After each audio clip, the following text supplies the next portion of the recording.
Fala aí pessoal, sejam todos bem-vindos ao canal da Hardtech. Hoje eu vou trazer para vocês o unboxing do teclado da Red Dragon Kumara. Esse aqui ele vem com o switch Ultimo Brawl, que é o switch mais silencioso da categoria que tem dos switches, né?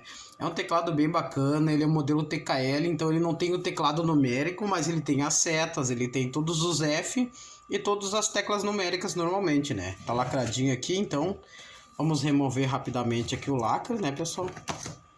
Vamos remover o lacre. Ó, com toda a calma, né? Para não estragar. E vamos ver o que tem na embalagem, né? Normalmente a Red Dragon sempre manda aquele adesivinho padrão, manualzinho, né?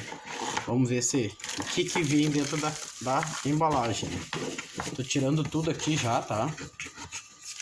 Manual, o adesivinho padrão, que nem eu falei.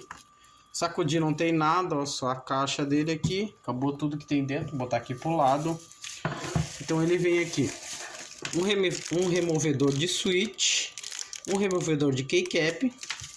E aqui provavelmente ele vem uma embalagenzinha ali com alguns switches sobressalentes, se precisar trocar, né? Dá defeito num switch, aí tu consegue trocar ele com facilidade. Vamos ver aqui, isso mesmo, ó, vem alguns switches Brawl já, né? Para poder efetuar a troca, caso der algum defeito em algum deles com o tempo, né? Com certeza às vezes acontece. O cabinho dele não é removível, né? É fixo. Aqui dentro do plástico bolha temos um manualzinho de instrução padrão. E aqui temos o teclado em si. É bem bonito, bem legal.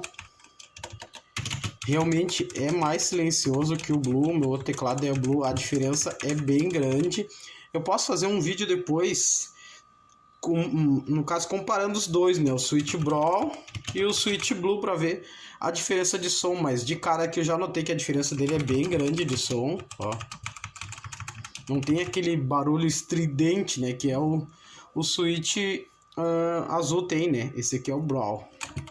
Bem bacana, bem bonitinho. A cor dele LED é vermelha. Depois eu faço um outro vídeo aqui e mostro ele ligado. A cor mais ou menos como é que é. É bem bacana, eu gostei bastante. E o formato dele é bem o que eu queria. Eu acho lindo esse teclado aqui, que o formato dele tem um acabamento alto, ó, e esconde a tecla e o switch.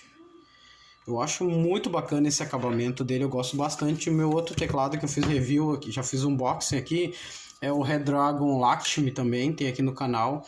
E esse aí também tem o mesmo perfil desse aqui, que é o que eu gosto bastante, ó, que ele esconde todos os switches e tem uma borda alta e dá esse acabamento que fica muito bonito, olha. Bem show, gostei bastante. Espero que tenham gostado aqui desse unboxing, né? Depois no próximo vídeo eu faço um dele ligado junto com o Lakshmi para comparar o som dos switches, mostrar mais ou menos um geral entre os dois, tá? Obrigado por assistir, né? Não esqueça de se inscrever no canal. Deixa aí o seu like, seu comentário, né? Para que eu possa estar trazendo mais vídeos aqui pro canal. Um grande abraço a todos e até a próxima. Fui!